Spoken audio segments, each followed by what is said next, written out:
second Saturday in July. Welcome to Let's Talk Entertainment here on your favorite news channel, JoyNews on Multi TV. My name is Becky. You know how we do it here on the show. We give you all the stories that you have missed during the week. This is Let's Talk Entertainment. Join me. Let's have fun. Oh, what a life. Stone boy.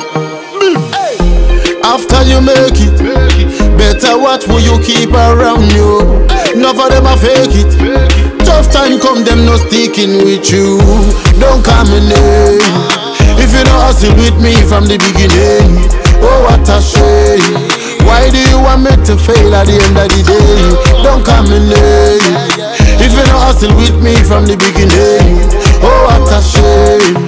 Why do you want me to fail at the end of the day? You only know my name, you don't know my story. Oh no, no, no. Oh no, no, no, no.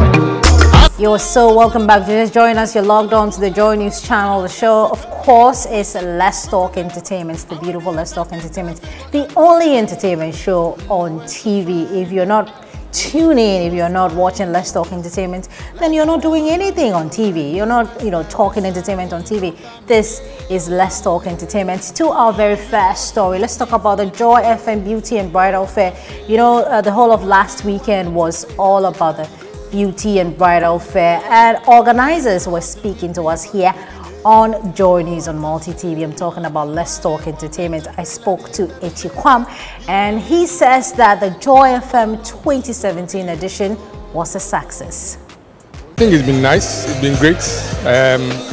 Fortunately, we've been able to add another day, and that is giving our clients even better value. But yeah, it's been very nice. I think the attendance has been great, and the wide variety of products has also helped. I think the marriage seminar was also very well attended, and we look forward to a better one next year. I wanna make love to you until the dawn.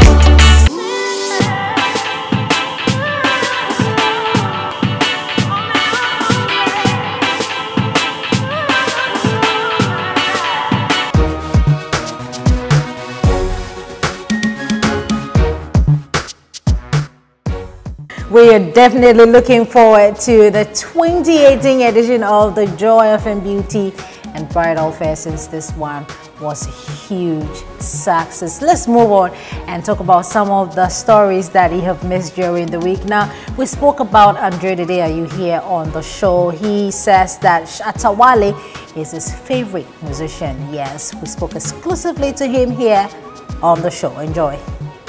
No, I'm okay. I'm okay. I think people who know me knows how I am. Shy. Yeah. Okay, let's talk about your favorite music. Which one is your favorite music? High life, hip hop? My favorite artist or my favorite music? Favorite music first, then we move to the artist. Oh, music. I like Ghanaian music. To be honest, I also like R&B, hip hop. Ghanaian R&B, Ghanaian rappers, Ghanaian singers. I follow most of them. Most of them. Which one is your favorite in them? Shatta Wale.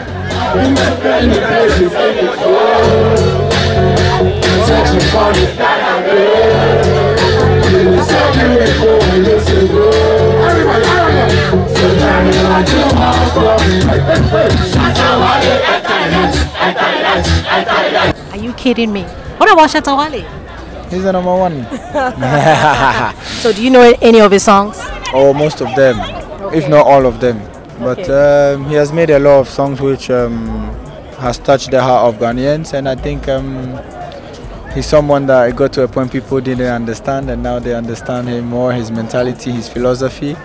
So, and he has the talent. God has given him something unique, and I think I just have to, salute. Do you agree that his Taking Over song is actually taking over? I think he has been taking over for a while. Shatta Wale. Taking over, we dey show Ghana. Taking over, we dey go Ghana. Taking over, we dey show Ghana. He has to continue, and that's the good part of him. And I think other singers also have done the right thing by keeping the game, the level of music high. I like music, so I follow a lot. Okay. But Shatta, where he has been really good is that he has been consistent, bringing out songs who are always hitting, and as long as he'll be able to do that, I think he'll be up there for a very long time. But apart from Shatta Wale, do you have any other musicians that you listen to or you prefer? Well, I listen to a lot. You have Stoneboy, you have Sarkodie, you have also the Nigerians like Runtown, Wizkid. You have a lot of quality singers who have a lot of talent, and which is good for Ghana, yes, and also for our continent, because now our music is going outside. So I think that's a great achievement for us, and they need to continue like the way we are trying to do it on the field. They should do it on music. Okay, you don't live here in Ghana, so listening to our songs outside the country, listening to Ghanaian-made songs outside the country, how does that make you feel? Well, I'm happy and proud. I can be in the dressing room and some other players from other countries listen to our music. Oh wow! So I think that's how far we've gotten to, and we need to keep it up and not feel that it's enough. Footballers, we need to do more. Singers need to do more. We need to always do it for our mother Africa, our motherland, to always raise us high, because in anything you do, they always look at you, as an African, and as an African, you always have to do a lot to be seen. Let's talk about movies. How about movies? Do you watch Ghanaian movies? Are Ghanaian movies outside the country as well? I think it's much less. The movies is less than the music. The reason why I don't know, I don't watch a lot of Ghanaian movies. To be fair, I used to watch a lot, but now I watch. I like to watch series a lot. That's that's what gets me on. Fashion-wise, what is your fashion sense on a normal day? I can see your earring looking nice. How do you want to look all the time? Well, I'm someone who loves fashion. I think we all know that it's part of my life. I grew up with the fashion life. My dad is a fashion freak, so we follow. We're following the footsteps. But I love certain styles. Certain unique styles. Depends on the day or how you want to look. The African wear as well. I have never seen you in African wear. Yeah, but I work a lot. A lot. Not even once, twice. I've a lot, but it depends on where you are going and according to what you're doing. Yeah. Thank you so much. You're welcome.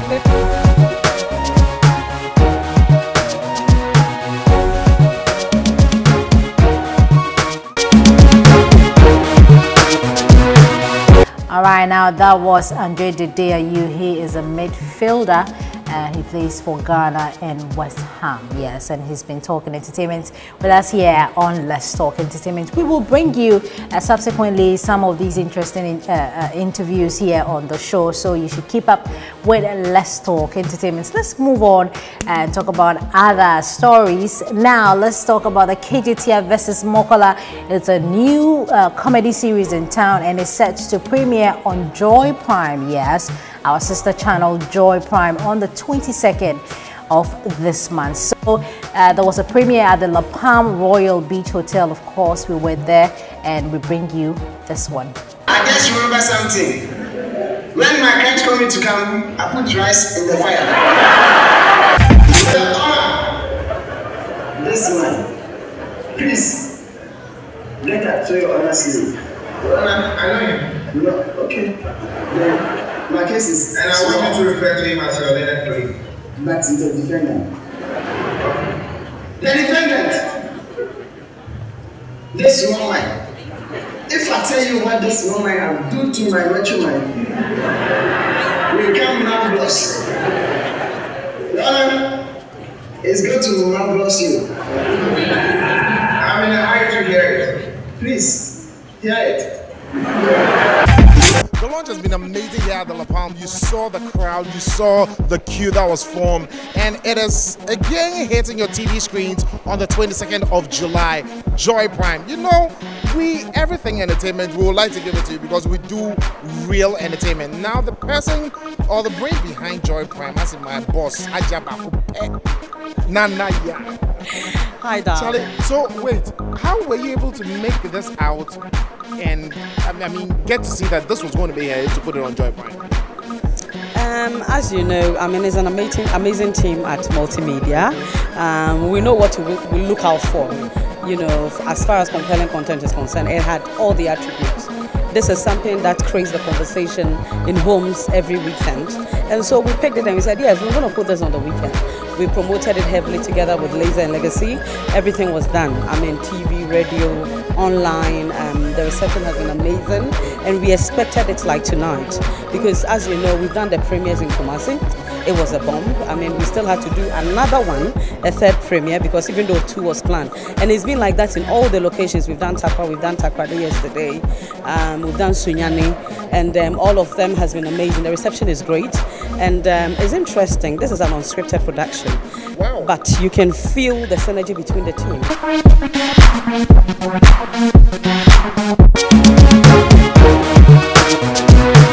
All right, you definitely don't want to miss the premiering of KJTR versus Mokola on your Joy Prime channel on Multi TV on the 22nd of this month. I'm talking about the month of July. Beautiful month. We are hoping that we have good things happening to us in this month. Let's move on and talk about Medical. Medical is out with his Disturbation album, and of course, he unveiled it at the mall. And Sarkodie, Kofi Kinata, they were all there to support him. And of course, we have all the details here for you on Let's Talk Entertainment. There's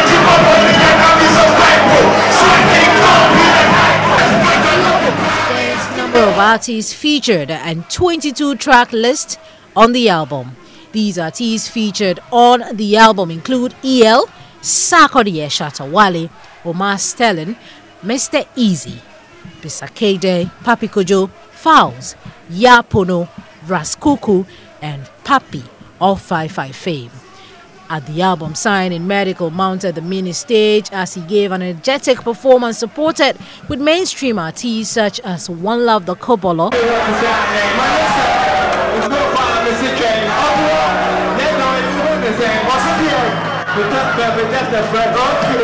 Sister Deborah, of course,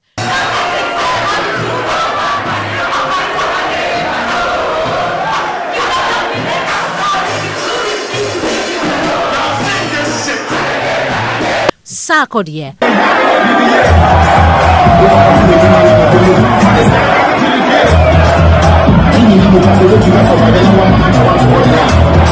and Kofi Kinata.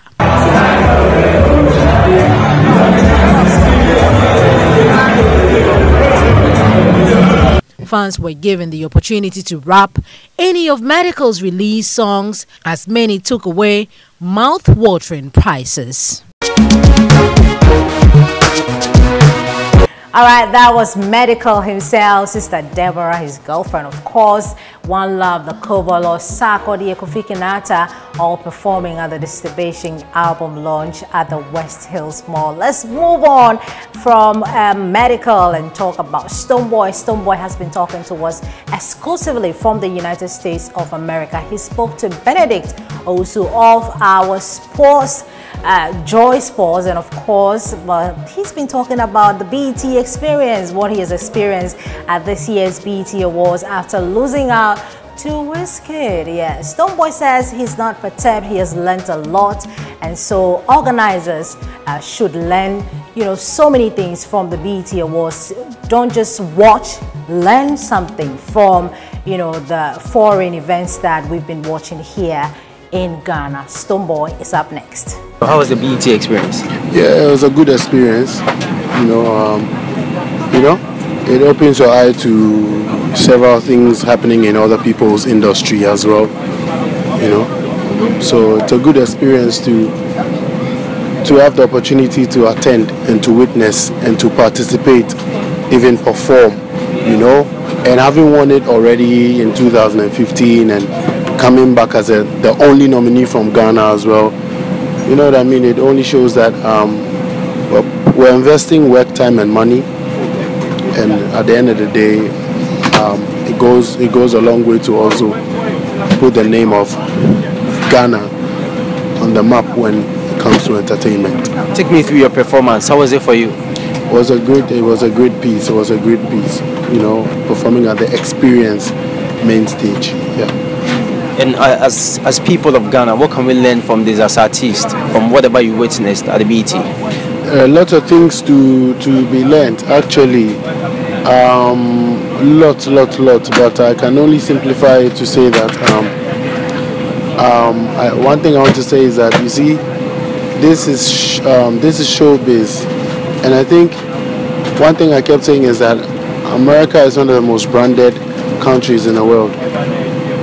That's it. So to go further, we have to know what we want to do and what we are about, and also start with the attitude of the people, like the attitude towards that particular change.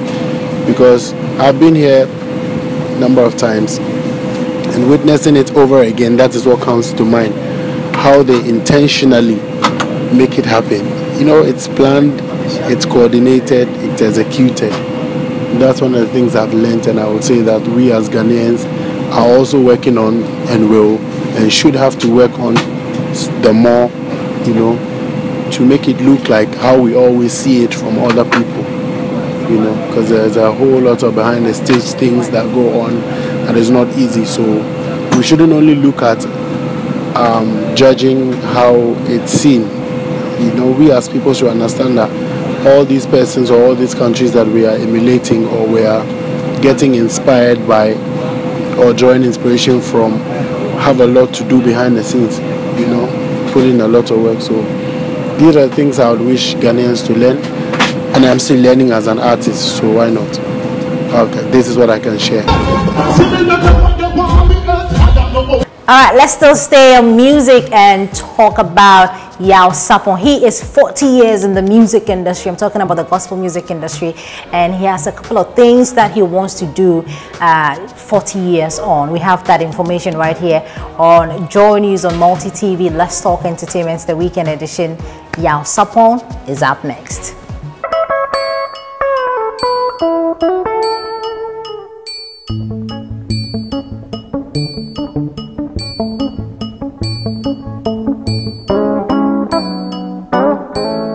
In a recent interview, the Ohananisei hitmaker said, "My purpose in life is to use my music to expand the kingdom of God, and I want to start with the house of God. I have therefore decided to, and if I can, perform in almost all Bible-believing churches in Ghana. I have already spoken with my management and will welcome any invitation extended to us." As part of his 40 years in ministry, Yaw Sarpong plans to launch the Yaw Sarpong Foundation later in the year with the objective of transforming prisons across the country. Dubbed the Prison Project, it aims to establish counseling and resource centers across Ghana's prisons and provide a platform for inmates to discover their talents through the power of music. Currently, Yaw Sarpong has 25 music albums and over 100 songs to his name. He is keen on continuing his mission to bring back joy with his songs of faith and exhorting Christians to live passionately for God. His passion to see through his God-given mission has inspired the writing of his latest album titled Irade Kasa.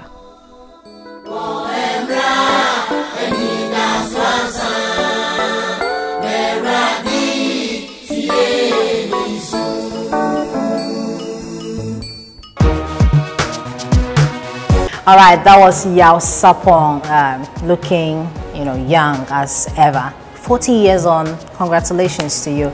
Let's move on and talk about Episode now. Episode is advising all the artists in the music industry to try as much as possible to help the young ones. That's the only way the industry will grow. Episode. Next 2 years, if we don't play our cards well, we'll still be here, and then we'll still be talking about how Nigerian artists or Nigerian music is hitting to the world. The reason is, just like I said, the problem is not one side kind of problem. It's not the artist, it's not the promoter, it's not the event organizer, it's the whole, it's like the soil. You get me? 2 years from now, if I should stand for reggae and dancehall, if we play our cards well, we'll be able to match up with the likes of the Sizzlers, the Movados. We are already matching up with them. The reason is, big up Stone Boy for winning the BET, which is like one of the highest moments one of the highest heights every artist would want to get. Putting Ghana on the map. Big up Shatawale for having that kind of massive crowd around the world. Big up Samini for setting records before we came. You get me? But if we decide to fight ourselves, we'll never get anywhere. I think as much as rivalry is in dancehall, we need to keep it on a business level. That is the only way we can fight the other people who are fighting the Ghanaian music. You get what I mean?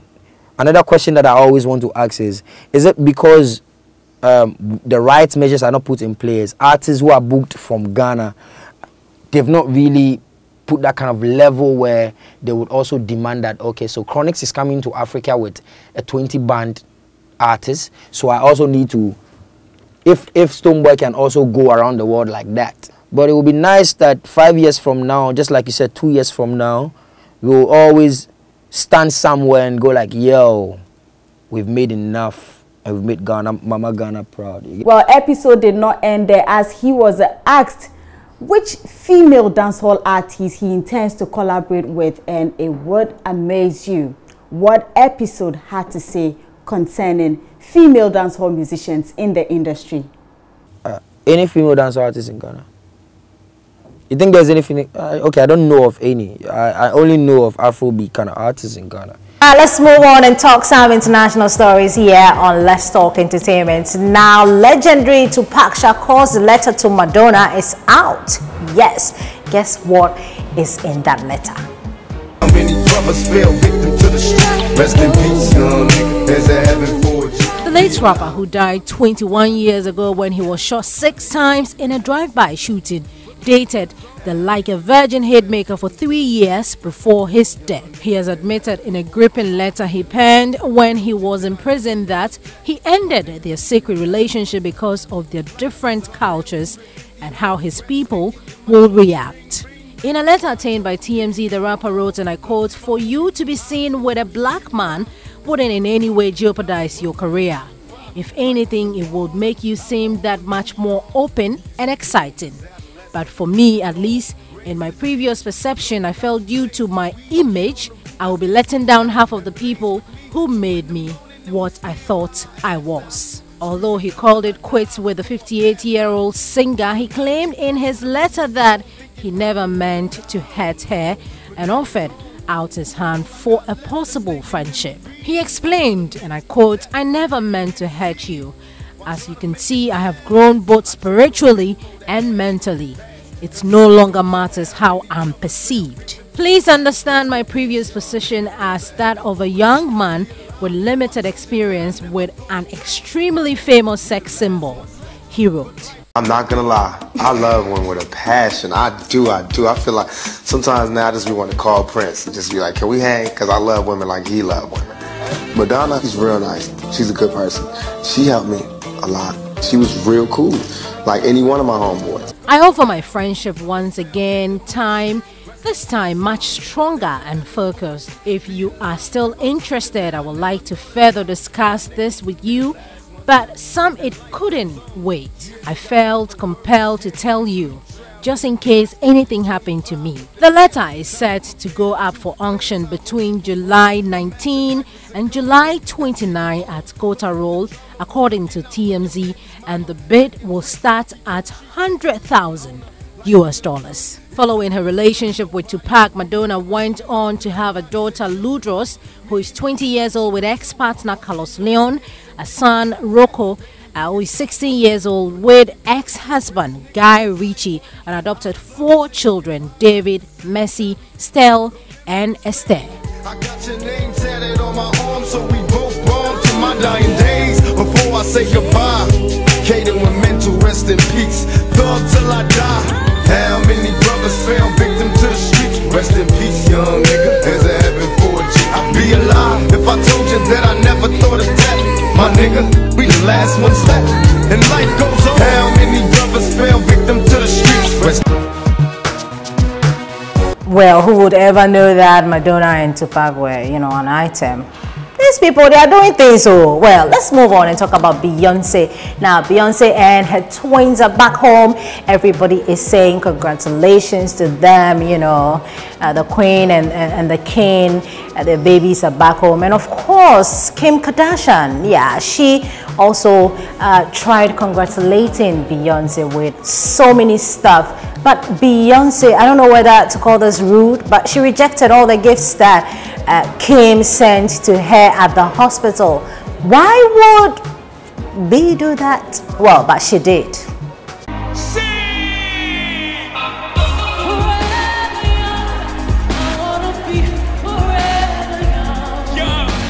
Hip-hop music legend Jay-Z and his wife Beyonce welcomed their twin babies earlier this month, and they could not be happier. The new additions to the Carter family have received a lot of coverage from media outlets around the globe, and fans could not stop talking about the arrival on social media. It's safe to say that the power couple was the center of attention in the entertainment world. Moreover, their celebrity friends probably tried to show the parents love with a bunch of gifts. Kim Kardashian, the wife of Kanye West, a man who used to be one of Jay-Z's closest friends, reportedly worked very hard to please the music superstars and failed miserably. The sorry hit singer apparently decided to send back the gift that came from the reality television icon. People working at the hospital where the twins were born are the ones who ended up with the presents. According to sources, Kim Kardashian was trying to get some publicity out of the gesture, and Beyonce felt it, so she decided to turn it down. An insider was quick to share with the world what kind of product Kim Kardashian went for. The person revealed to Hit magazine that Kim sent one of a KKW contouring kits in a gold box worth $150,000. She thought that because they were not even out yet, Queen B would love it. She also sent about $10,000 worth of clothing for Blue Ivy from her and Kanye's sold-out children's fashion line, and she had some pieces specially tailored for the infants. Beyonce did not feel the same way and let it be known, the source added. Beyonce gave them to the nurses in the hospital for their kids. If this is true, it is a shady move and a clear signal that the reigning queen of pop music does not want to be associated with the Kardashian brand.